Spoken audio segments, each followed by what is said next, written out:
If you could select one challenge in the Bitcoin world and wish for it to be solved today, which one would that be and why?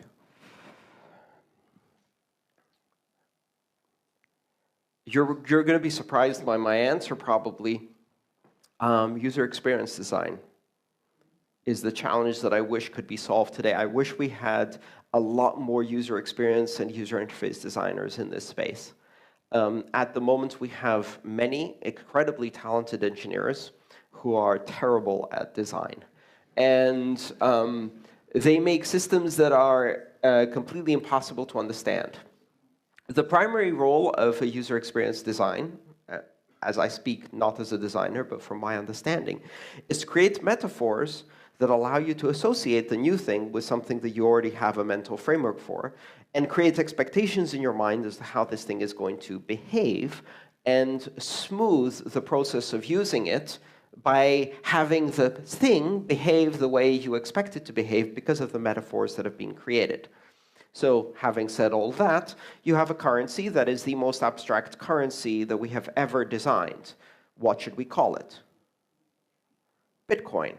Because coin is the word that describes the least abstract currency ever designed.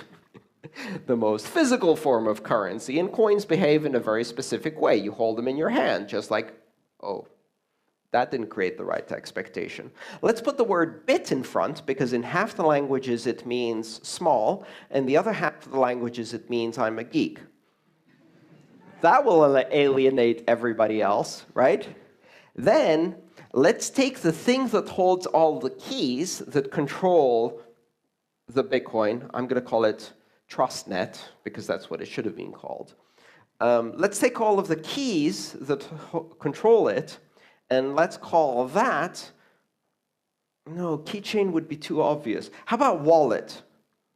Because, of course, you can copy oh, no, you can't copy a wallet, but you can copy a keychain. If we called it keychain, it would actually make sense, because if you give someone a copy of the key to your house, they can get into your house. So if you copy a keychain, they have access to everything you have. Or you can make a backup and give it to your neighbor if you trust them. Well, that makes far too much sense. Let's call it a wallet, because that's where you store the actual coins, which don't exist in Bitcoin. And the wallet is the place we don't actually store the coins.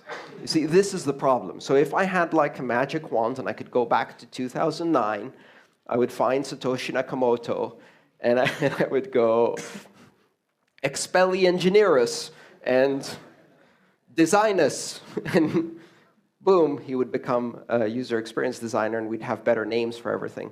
The biggest challenge we have for adoption is that normal people cannot understand this stuff. And they shouldn't need to, right?